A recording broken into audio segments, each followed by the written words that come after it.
Hey, what's going on, you guys? It's your boy Clint Still, and I'm here with a video to talk about the time that I stole my best friend's Game Boy.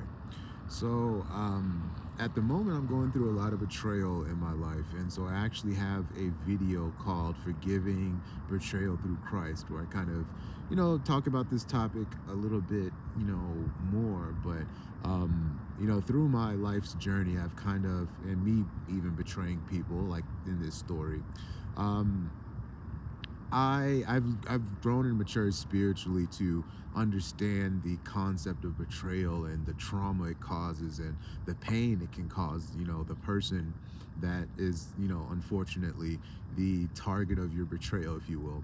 So long story short, when I was, I want to say like 8 or 9, my god sister Mina, she stole my Game Boy, and I told my mom about it. And I've talked about the story before. I posted about it on my Facebook. But just to summarize, my mother never liked disciplining other people's kids when they did wickedness to me, because my mother just secretly hated me. And then specifically for my Game Boy, she hated how I was always on the Game Boy. And my mother is an attention seeker, so anything that prevented her from, from me, from having my eyes glued on her and answering at her beck and call and being her little slave, she hated. So she hated my Game Boy anyway. So long story short, my best friend Jared at the time, he had 2 Game Boys. He was the son of a single mother, and in my opinion, he was spoiled. Well, there was an excuse for what I did. That's not what I'm saying. At my time, and again, I'm gonna flip this back on myself. Lots of people think that I'm spoiled. That's why they betrayed me and things like that. So that's why I'm telling this story. So at the time, he had 2 Game Boys, and so I took one of them. And the thing that I was just thinking about, the reason why I wanted to record this video is, I had to think about the pain that I felt that made me want to betray a friend. Is that was my ace boon coon. That was my real good friend, my good childhood friend, and I betrayed him. And the thing about it is that when that happened, I eventually, my family found out about it, and they made me apologize and give it back.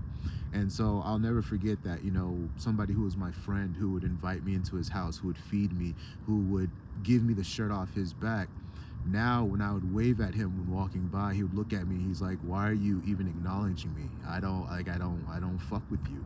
And that's something that at that young age of 8 or 9, I forget which age it was, but it shocked me to my core. I cried about it, and I was like, God damn, like, the reality of what I did hit me, that I'm just like, damn, I severed that bond, in my wickedness and my, well, temporary wickedness, I'll say. I did a couple of wicked things when I was a kid. I'm not, the cleanest, but in my hurt, somebody stole from me, and in my hurt, I then stole from somebody that I felt they'll get over it. They have enough. Many people have done that to me. I've been homeless for the past 2 years because people have thought stealing business contracts from me, financially, like anything and everything, spiritually, energetically, wisdom, even old work projects and things like that. you know so many people have stolen from me because they said that's God's child. God always replaces things for him, or his life is so easy, he's so spoiled, he's this, he's that, he's that. And yet the one thing, the reason why I always talk about my hand here is because, guys, I was born with this motherfucker. And as you see, you got motherfuckers that got 2 full-sized hands every day, who would rather steal from a quote-unquote gimp to get ahead in life than get it out the mud like the gimp kid. And I need y'all to know, these are the fragile-minded motherfuckers who want smoke but can't handle it. But anyways, guys, I just wanted to record a video to talk about a story in which I betrayed somebody, in which I internalized it.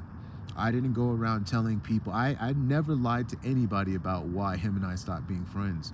I never even berated him. And as a matter of fact, even when I'd wave at him, I still try to be nice, and he would just shoot me down. I still never, ever had any bitter feelings toward him.